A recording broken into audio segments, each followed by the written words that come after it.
Es representante también del sector bananero y por supuesto también con él vamos a conversar de la situación del sector, de las expectativas que se tienen para el 2024 y obviamente cómo se ha presentado el trabajo del sector bananero en este 2023.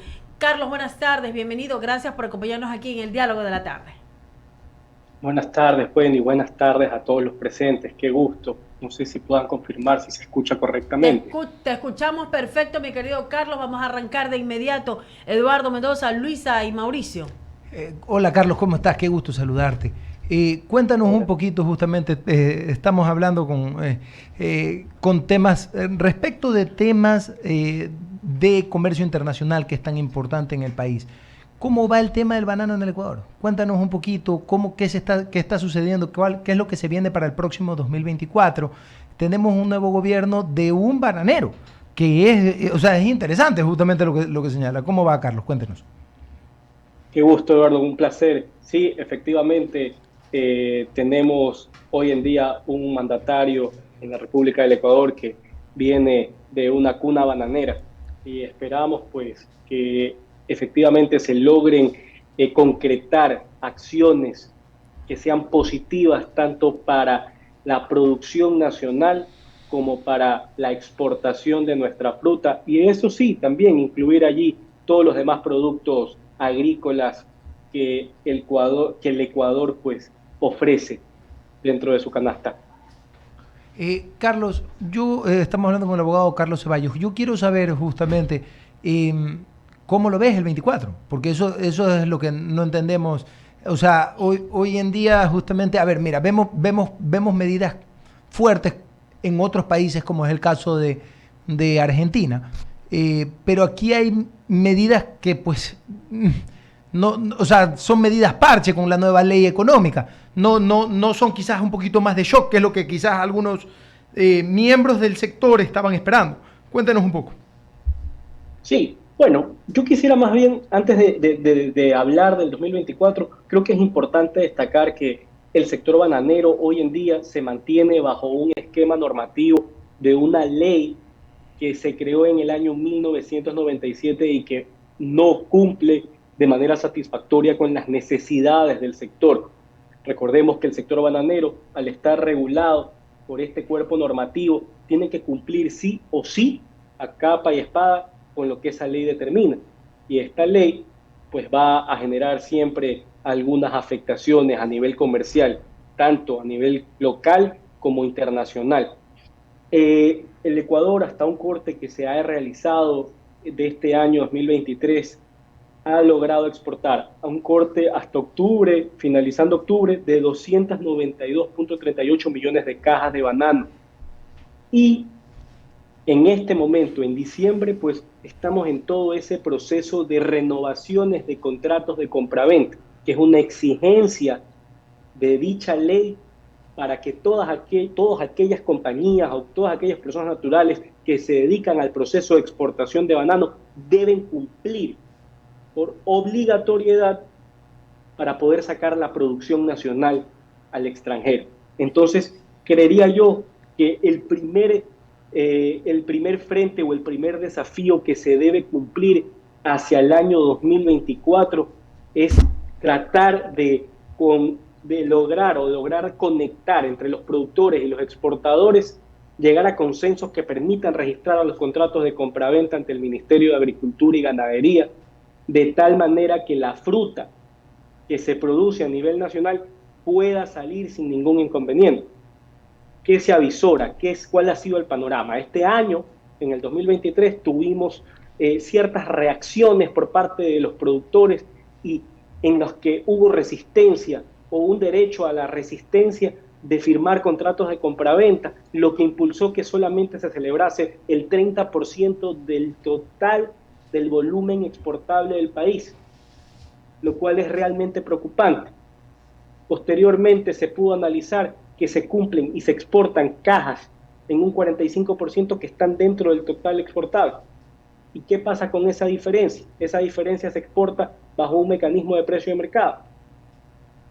Pero hay una incongruencia, la cual no reconoce hoy en día la ley. Entonces ese también podríamos decir que es uno de los desafíos. Primero, lograr que los productores y los exportadores lleguen a un consenso para poder contar con los mecanismos legales que permitan que la fruta salga del país. Siguiente desafío, se escuchaba mucho el fenómeno del niño. Hoy en día pues ya hemos visto un niño que se está menguando, que está debilitándose, que tal vez ya ni llegó. Entonces eso es positivo para la industria, porque al final de cuentas pues vamos a poder tener nuestras producciones a flote, tranquilas, sin ningún tipo de afectación. Asimismo, tenemos que analizar otro tipo de aspectos de carácter internacional. Teníamos el tema de la falta de lluvia, así como en Ecuador no llovía y tenemos los cortes energéticos, pues tenemos que en Panamá hay falta agua en el canal de Panamá, lo cual ha entorpecido los procesos logísticos de exportación de la fruta. Entonces ahí los contenedores tienen que irse turnando entre las diferentes navieras para poder pasar por el canal, ya que hay escasez de agua. Y asimismo, pues tenemos otro tipo de conflictos que se vienen, por ejemplo, el conflicto bélico entre Israel y los palestinos con el tema de Hamas, y asimismo el apoyo que han expuesto en Yemen los hutíes, que han hecho un ataque armado a las unidades contenerizadas que se transportaban por el Mar Rojo, lo que ha provocado ciertos cambios a nivel de la ruta que debían tomar las embarcaciones con la fruta de nuestro país. Y eso pues también podría llegar a generar ciertas afectaciones.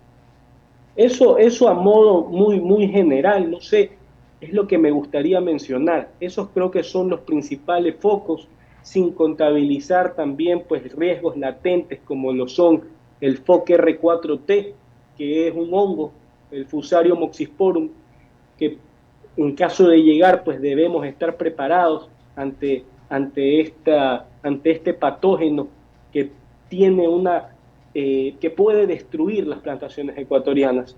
Y asimismo tener toda la capacidad reactiva frente a cualquier otro conflicto que se pueda presentar. Recordemos que igual se mantienen ciertas medidas por el conflicto bélico que se presentó entre Rusia y Ucrania, y hoy en día pues con el tema de Israel y las dificultades que generan para poder transportarse por el canal de Suez en el Mar Rojo.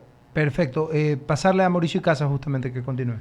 Gracias, Eduardo. Un gusto saludarlo. ¿De qué manera cree usted que puede ayudar la ley recientemente aprobada y ya publicada en el registro oficial al sector bananero? Me refiero a la ley que permite las zonas francas, que en teoría podría generar más empleo. ¿Cree usted que, entre otras cosas, también puede de alguna forma verse beneficiado el sector que usted representa? Yo creería que tal vez la incorporación de las zonas francas es un tema que podría generar cierto beneficio económico por el periodo de 5 años que la misma ley dispone. Entonces, evidentemente, eso sí, tendríamos que tener establecimientos o domicilios de las compañías exportadoras dentro de las zonas francas para poder hacer uso de estos beneficios. Sin embargo, sí considero que hay que analizar con un experto tributario que nos pueda determinar el alcance de esta medida. Pero interesante.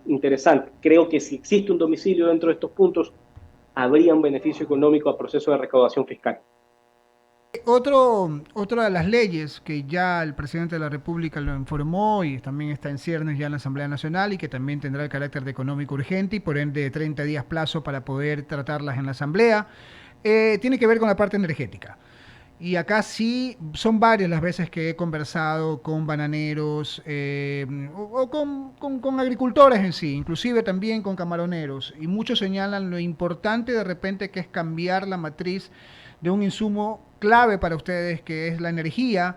Y si esta ley, este proyecto de ley tiene como espíritu precisamente evitar que nos vuelvan a pasar los apagones, que es algo que ojalá se lo pueda conseguir en mediano plazo, supongo yo que también puede verse beneficiado a los sectores tales como el bananero. Como ustedes saben, pues la energía es indispensable para cualquier tipo de actividad económica y para el banano no es una excepción. Tenemos los procesos de irrigación de las plantas, es decir, muchas veces están programadas, los camaroneros incluso tienen han utilizado mayores incorporaciones en tecnología que les permiten hacer la alimentación de los camarones. En cambio, nosotros pues hacemos el proceso de irrigación de las plantas. Entonces, si no hay electricidad, no podemos regar las plantas, por lo tanto, se afecta la producción. Vamos a tener un deterioro en la Carlos, producción. perdón que lo interrumpa ahí. Es clave el tema de distribución, ¿no? Poder llevar la energía al campo con un buen tendido de distribución de energía eléctrica para que se puedan verse beneficiado el sector campesino, el sector agricultor, y ya no tener que utilizar otro tipo de fuente energética. Efectivamente, como indico anteriormente, es indispensable contar con energía de calidad que nos permita no paralizar las actividades. Por ejemplo, tenemos problemas en ciertos sectores del país, y no ahora con el tema de los cortes, sino también con presencia de personas que roban energía.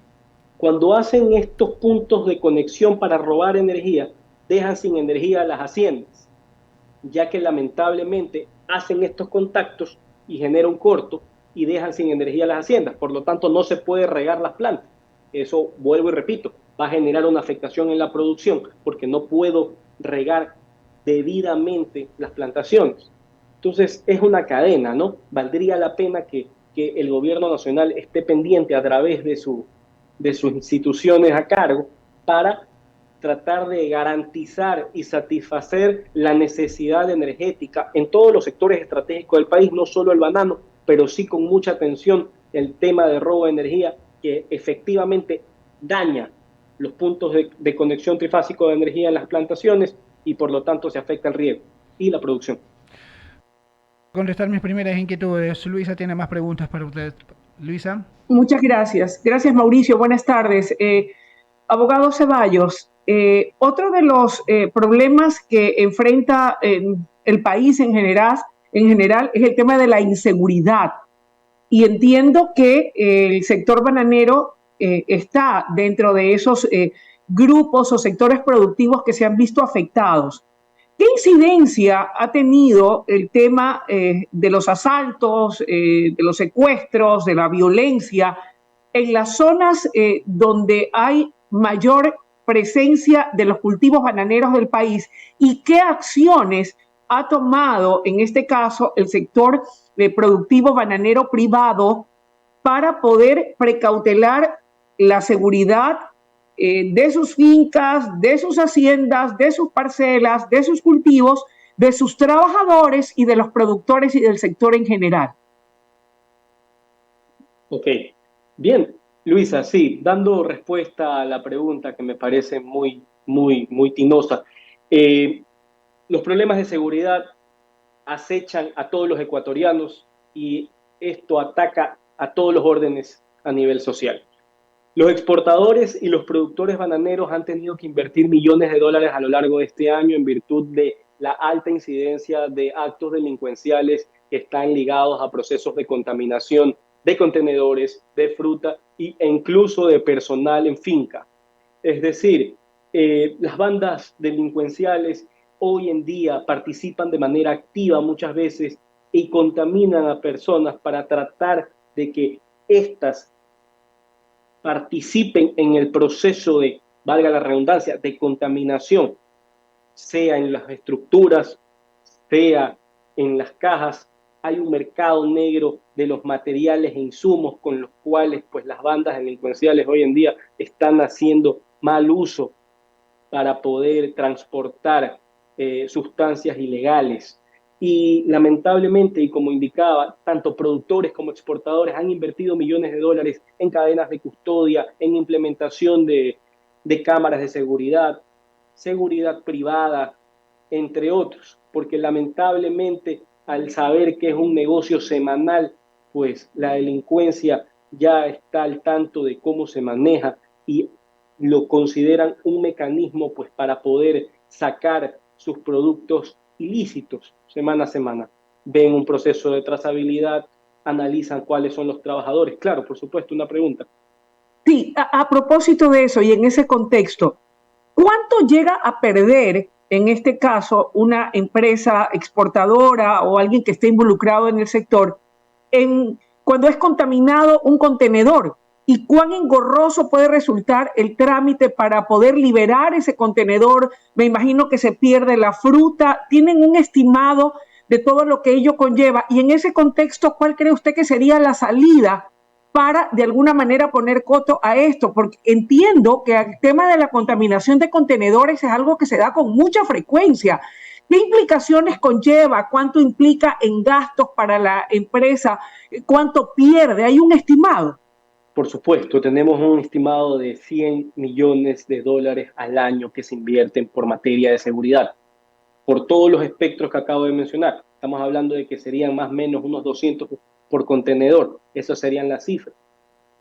Lamentablemente, hoy en día tenemos que contar con la colaboración directa, no solo de la policía, sino también de otros mecanismos, seguridad privada, rastreo satelital, porque ya no damos abasto ante tanta delincuencia. Y el atraso y todo lo que conlleva poder liberar un contenedor, el trámite, la tramitología es muy engorrosa. Eso es una problemática que se viene arrastrando desde ya un tiempo atrás, no precisamente viene ligado justo con el tema delincuencial hoy en día, porque lamentablemente el Código Orgánico Integral Penal obliga a que la persona que está encargada, en teoría, del contenedor, que va a ser revisado por la policía, digamos algo así, quede detenida, lo cual obliga a tener costos adicionales a la empresa, costos adicionales legales, costos adicionales para lograr tramitar la sacada de los contenedores de los puertos cuando estos han sido retenidos por retención judicial, y asimismo someterse ante un proceso de investigación por un delito en el cual evidentemente las compañías exportadoras son víctimas de contaminación. No es que están transportando ningún tipo de producto o sustancia ilícita. Entonces, es una lucha constante por un desprestigio que se genera para el país partiendo de ciertas declaraciones irracionales que se han hecho a lo largo del año por ciertas autoridades, pero que realmente aquejan al sector. Nosotros exportamos fruta, no ninguna otra cosa. Somos víctimas de los delitos, de las bandas delincuenciales. Entonces, eso es lo que le puedo comentar al respecto.